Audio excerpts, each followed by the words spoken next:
So we're coming to the end of August 2018, and as a lot of the Australian viewers out there will know, parts of Australia at the moment are suffering from one of the worst droughts in a long time. And here on the east coast of Australia, it's no exception.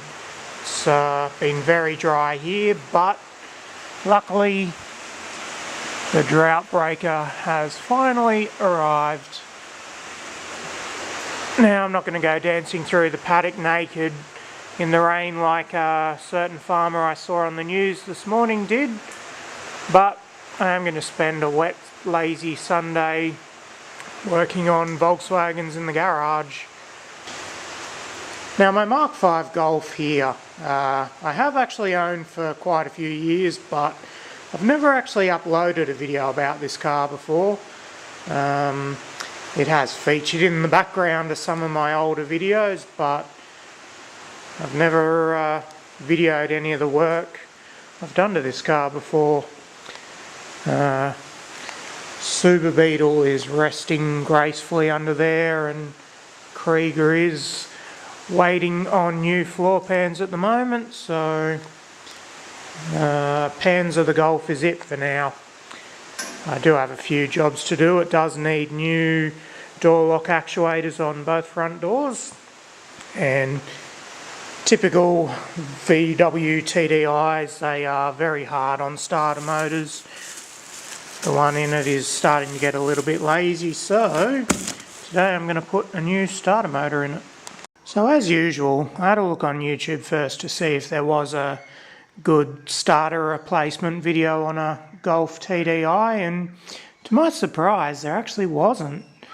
I found a couple of Jettas that looked to be petrol. I didn't watch the whole things, but nothing really useful, so that's one of the main reasons I'm making this, because if there's already plenty of the same video on YouTube, it really doesn't make sense to do the same.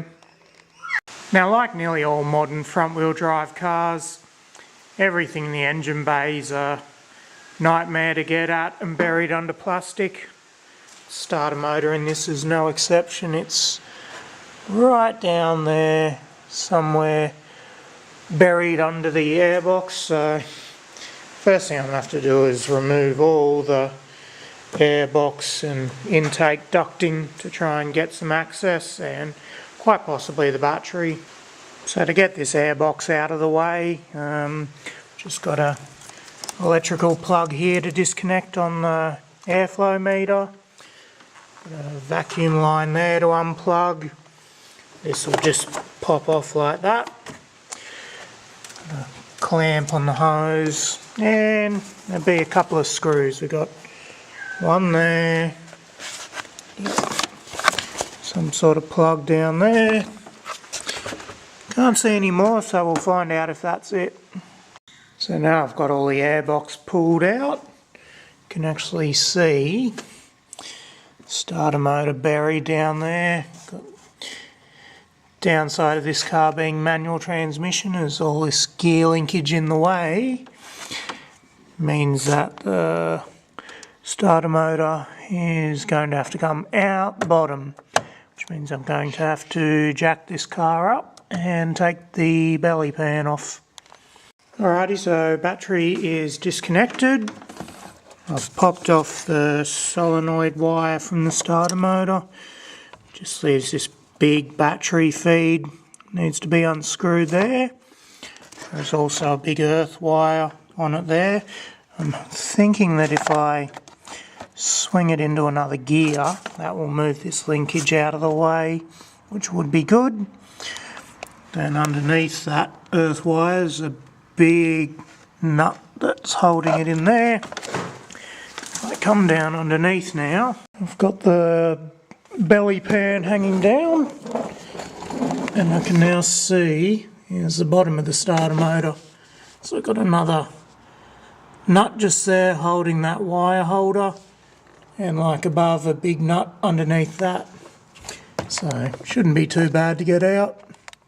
So I got the big battery wire just there unscrewed. That was just one 13mm nut, and also the solenoid wire was already unplugged.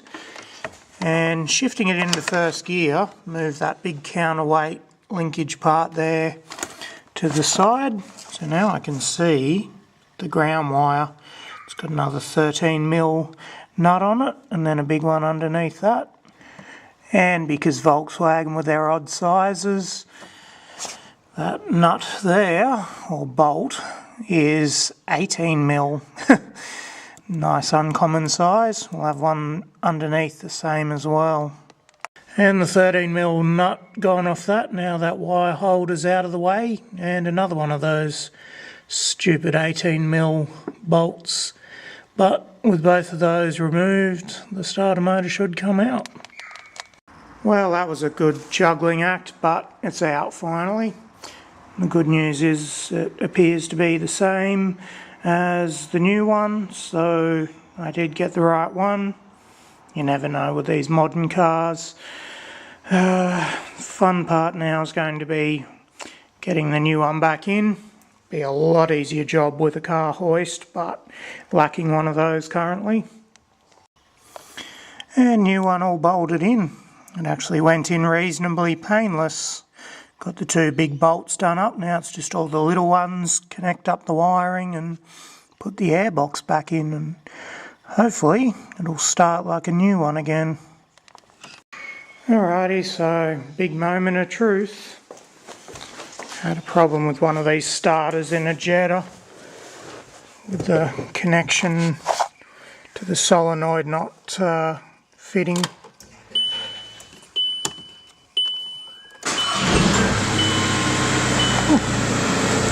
Beautiful.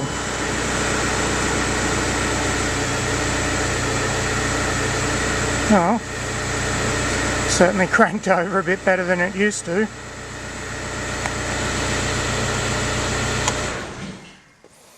Just check that one more time.